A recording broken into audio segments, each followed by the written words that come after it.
Assalamualaikum warahmatullahi wabarakatuh. Saya Eli Maimunah dari SMA Negeri 1 Sagaranten.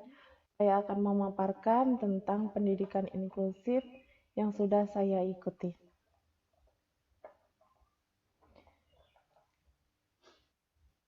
Pendidikan inklusif adalah pendidikan yang dirancang oleh pemerintah untuk menampung seluruh peserta didik, baik itu yang berbeda ras, suku, agama, dan lain sebagainya. Keberagaman peserta didik dalam peserta didik berkebutuhan khusus dipayungi oleh Undang-Undang Dasar 1945 Pasal 31 Ayat 1 yang mengamanatkan bahwa setiap warga negara berhak mendapatkan pendidikan, dan Ayat 2 dengan bunyi yaitu setiap warga negara wajib mengikuti pendidikan dasar dan pemerintah wajib untuk membiayainya. Di sini perbedaan bukan sebuah halangan bahwa ada orang yang berkebutuhan khusus yang disebut dengan disabilitas. Kemudian juga ada orang-orang yang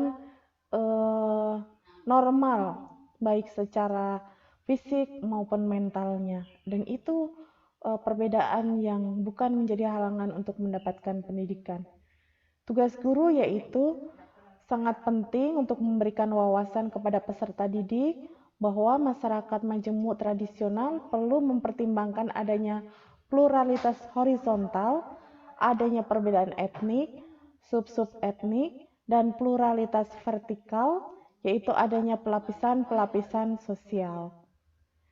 Sedangkan hambatan peserta didik yaitu bahwa peserta didik yang mengalami hambatan belajar spesifik yaitu disleksia, diskalkulia, disgrafia, mereka ini adalah perlu adanya intervensi yang melibatkan seluruh indera dalam proses belajar mengajar.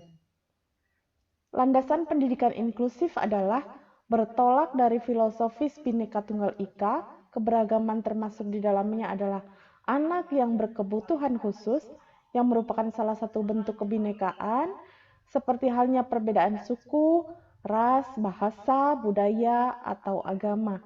Di dalam diri individu berkebutuhan khusus pastilah dapat ditemukan keunggulan-keunggulan tertentu.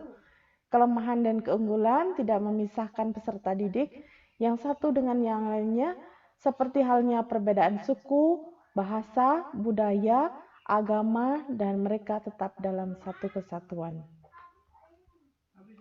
SRA atau Sekolah Ramah Anak, yaitu konsep sekolah ramah anak yang didefinisikan sebagai program untuk mewujudkan kondisi aman, bersih, sehat, peduli, dan berbudaya lingkungan hidup yang mampu menjamin pemenuhan hak dan perlindungan anak dari kekerasan, diskriminasi, dan perlakuan salah lainnya. Selama anak berada di dalam satuan pendidikan, serta mendukung partisipasi anak terutama dalam perencanaan, kebijakan, pembelajaran, dan pengawasan. Asesmen adalah bagi anak yang berkebutuhan khusus, suatu proses pengumpulan informasi tentang anak secara menyeluruh yang berkenaan dengan kondisi dan karakteristik kelainan, kelebihan, dan kekurangan sebagai dasar dalam penyusunan program pembelajaran dan program berkebutuhan khusus yang sesuai dengan kondisi dan kebutuhan anak. Kemudian dilanjutkan dengan planning matrix. Planning matrix adalah mapping deskripsi tentang kondisi anak berkebutuhan khusus secara individu yang menggambarkan tentang kondisi aktual, hambatan karakteristiknya, dampak, strategi layanan, dan media yang diperlukan dalam intervensi. Deskripsi mapping karakteristik kebutuhan khusus tersebut selanjutnya disusun skala prioritas yang menggambarkan urutan, urgensi, masalah yang perlu segera ditangani. Sedangkan kurikulum yang digunakan yaitu bagaimana cara mengakomodasi kurikulum di sekolah inklusif Akomodasi kurikulum yang dapat dilakukan bagi peserta didik berkebutuhan khusus yang mengikuti pendidikan di sekolah inklusif adalah melalui kurikulum modifikasi dan kurikulum adaptasi.